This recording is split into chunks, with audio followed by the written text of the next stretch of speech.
लोक अदालत के माध्यम से बहुत ज़्यादा फ़ायदा हमें मिलता है। हम लोगों के यहाँ हर एक जिला में हम लोगों ने एक नोडल ऑफिसर ज्वाइन किया है जो सर्टिफिकेट केस स्पेशली देखते हैं।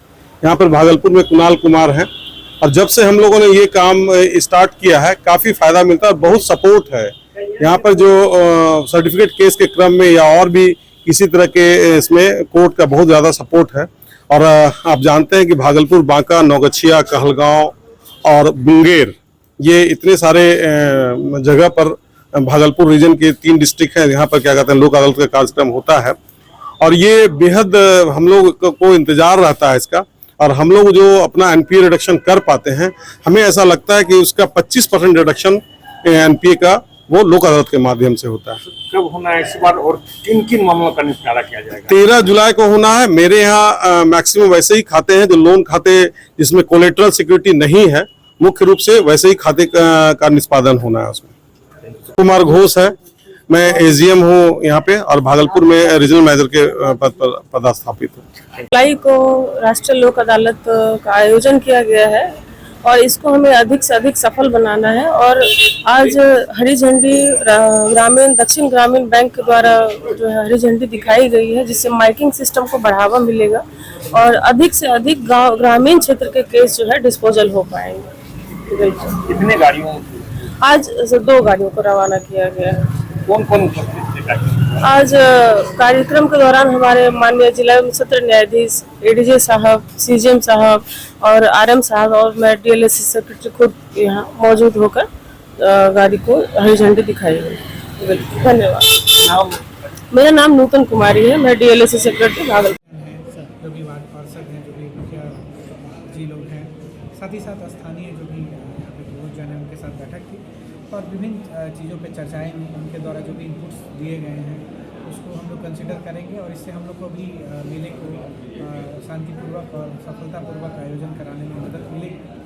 और मुख्य रूप से रोड को लेके लोगों में एक एप्रीहेंशन है और हम लोग इस पर लगातार काम कर रहे हैं। साथ ही साथ जो विधि व्यवस्था के दृष्टिकोण से जो कुछ लोगों के द्वारा सुझाव दिए गए हैं उसको हम लोग इनकॉर्पोरेट करेंगे।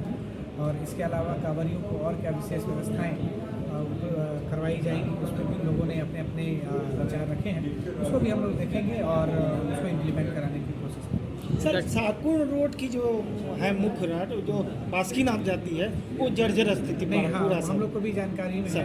उसमें आरईओ डिपार्टमेंट को निर्देशित किया गया है कि 15 तारीख से पहले तक उसको मोटरेबल कर दें और डीएम सर के माध्यम से उनको दिशा निर्देश भी निर्गत कर दिया है। सर एनएचएटी में इन लोगों से डिटेल वर्क प्रोग्राम मांगा गया है।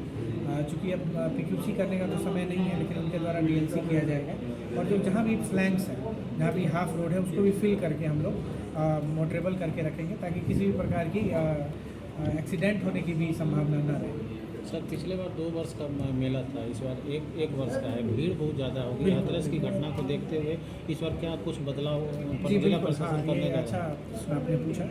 हम लोग एंट्री और एग्जिट सेपरेट रख रहे हैं इस बार, क्योंकि हाथरस की घटना को ध्यान में रखते हुए आप लोगों को पता है कि एक पर्याप्त संख्या जो कि लगभग लाखों की संख्या हो जाती है प्रत्येक दिन लोगों का आना जाना होता है और चूँकि रास्ता जो है एक ही रास्ता है तो हम लोग इस बार प्रयास कर रहे हैं कि एक अलग एंट्री और एक अलग एग्जिट हो, जिससे कांवरियों को भी सहूलियत मिलेगी और स्थानीय लोगों का इसमें विशेष सहयोग की आवश्यकता होगी और प्रशासनिक तौर पे जो इसके लिए आवश्यक तैयारियां करनी होगी हम लोग उसको करेंगे। सर, अजगैबीनाथ मंदिर जो कि अजगैबीनाथ मंदिर के नाम से यहाँ पर भारी संख्या में कांवरिया यहाँ पूजा कर रहे हैं। अमूमन ये देखा जाता है कि प्रत्येक सोमवार को कांवरियों की अधिक भीड़ उमड़ती है और ऐसे में महिला और पुरुष अलग अलग सीढ़ी से जाने का रास्ता नहीं होता है। वो इतना मतलब ये हो जाता है, भगदड़ की स्थिति बनी रहती है। तो ऐसे में क्या कुछ नया सीढ़ी पर ऐसा कुछ तैयारी देखिए, चूँकि सीढ़ी बहुत संकड़ा है, अलग सीढ़ी बहुत संकड़ा है, आप देख रहे होंगे, तो उसको कुछ नहीं हम लोग रस्सी के माध्यम से तो सेपरेट कर देंगे। एंट्री और एग्जिट चूँकि उसी सीढ़ी से होना है, आप लोग देख रहे होंगे कि मुश्किल से हमको लगता है 2.5 फीट चौड़ी सीढ़ी होगी, उससे ज़्यादा तो है नहीं, तो उसके उसी में हम लोग करेंगे और डेडिकेटेड टीम हम लोग इस बार वहीं रखेंगे अजगैबीनाथ मंदिर के लिए, क्योंकि हम लोग को भी जानकारी है कि रात्रि 2 बजे से ही सोमवार को मतलब भीड़ होनी शुरू हो जाती है। तो हम लोग डेडिकेटेड टीम इस बार रख रहे हैं वहाँ पे और कोशिश करेंगे कि जो शुरुआत से जो लाइन लगती है तो वहीं से हम लोग रेगुलेटेड रखें तो हमको कोई समस्या नहीं है। मतलब सीढ़ी के अंदर से और ही आदमी को प्रवेश कराएंगे, दोनों हम लोग रेगुलेट करेंगे, ऊपर और नीचे जो हम लोग सीढ़ी में एंट्री करवाते हैं, जो बड़े वाले पुल से नीचे जो लोग उतरते हैं, उसकी संख्या लिमिट करते हुए जैसे 100 लोग गए तो फिर हम लोग उसी मुताबिक उसको। नवमी गंगे घाट पे सर दुकानदारों का कुछ शिकायत है कि आज हमारा दुकान तोड़ दिया गया, जो कि हर वर्ष दुकान हम लोग करते हैं, उस पर क्या? देखिए, वो बिहार सरकार की ज़मीन है, ठीक है ना, वो एक कंप्लीट अवैध अतिक्रमण है और आप लोगों को पता है कि लाखों की संख्या में श्रद्धालु वहाँ पे आते हैं और उस जगह का इस्तेमाल विशेष अवसरों के लिए पार्किंग और साथ ही साथ श्रद्धालुओं के लिए अन्य व्यवस्थाएं उपलब्ध कराने का हम लोगों ने प्लान किया है। तो वो तो अतिक्रमित जगह है, इस पर तो उन पर कार्रवाई भी होगी। मेरे साथ मारपीट किया है मेरी जेठानी। आपका क्या नाम हुआ? मेरा नाम सोनी देवी हुआ। कहाँ घर हुआ? मस्जिद, बड़ी मस्जिद। अच्छा, तो आपके पति कहाँ है? मेरे पति दिल्ली में रहते हैं। क्या करते हैं? कंपनी में काम करते हैं हेल्पर गिरी। क्या घटना घटी आपके साथ? मेरे साथ मारपीट की है, मेरे जेठानी मारी है, जेठ मारे हैं। कौन? 22 तारीख को उन्होंने बुला के बगल का पड़ोस का यादव को ड्रिंक करवा रहे थे, भद्दा कमेंट कर रहे थे मेरे साथ। उसके साथ करते करते मेरे साथ किए। हम बोले 22 तारीख को कुछ नहीं की, उन लोग उसको जाने थे। 23 तारीख को हमको मार के पूरा बेहोश कर दी।